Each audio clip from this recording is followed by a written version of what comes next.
kaso mo. Titor, out mo na ako.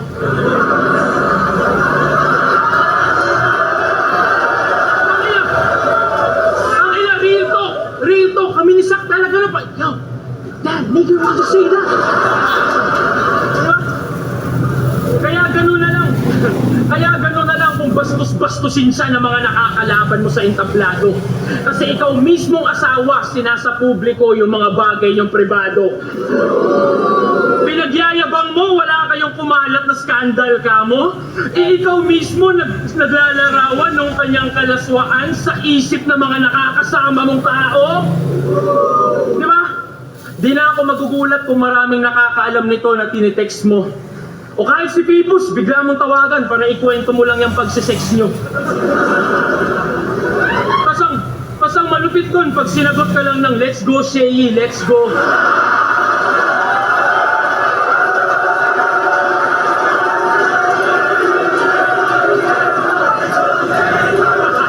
Bupal!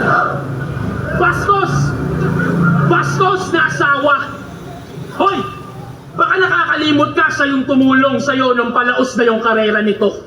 Nilapit ka sa mga sikat na vlogger, record label para ulit magkarakit ka bro. Nagka-followers ka sa pag-i-stream, gamit kanyang dede, pinang-aakit ano. Katas nung kanyang mga papaya yung gumamot nung naghihingalo na tong cancer na to. Nagigets niyo yung pattern? Nagigets niyo yung pattern? Gusto niya na dadamay si Ann para pag-usapan because that's how he makes bread. Para sa views, para sa clicks, like na like niya yung hatred. Kahit nung di pa sila kasal, gatas na gatas mo na iyong babe man. Di pa nag-a-aido yung fiancé, nagamit mo na sa engagement.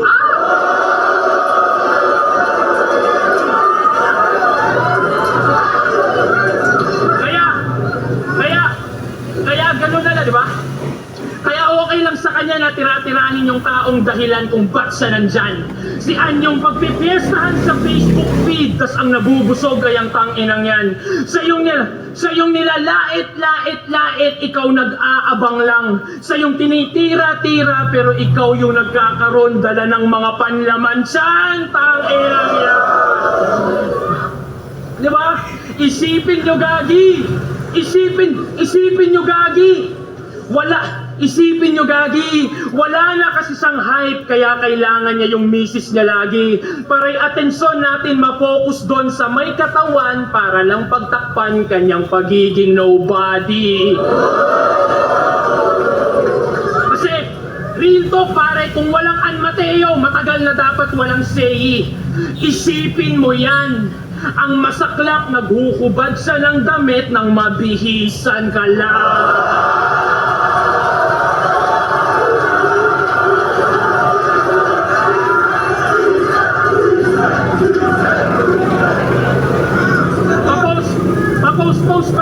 Papost pa yan na sumali lang daw sa dito kasi yung magcha-champion may ring.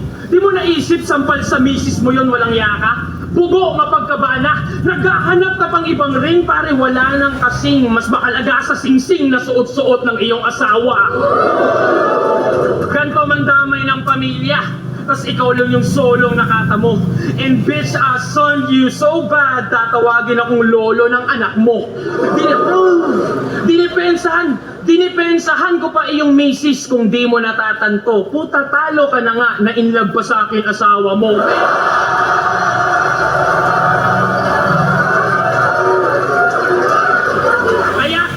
Kaya kitil ka sa akin, gago. Kahit si Pibus pa iyong amo, kahit may assist ka pa ng hurado. Ang kaso, di marome ang DDS. Ika'y malinis nila.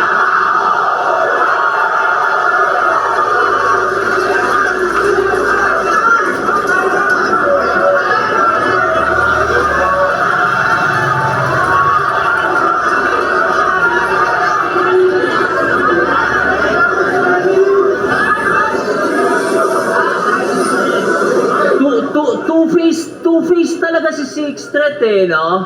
The duality. Grabe, mga pandadamay lang daw ang mga linya kong tumatak. Sinisermonan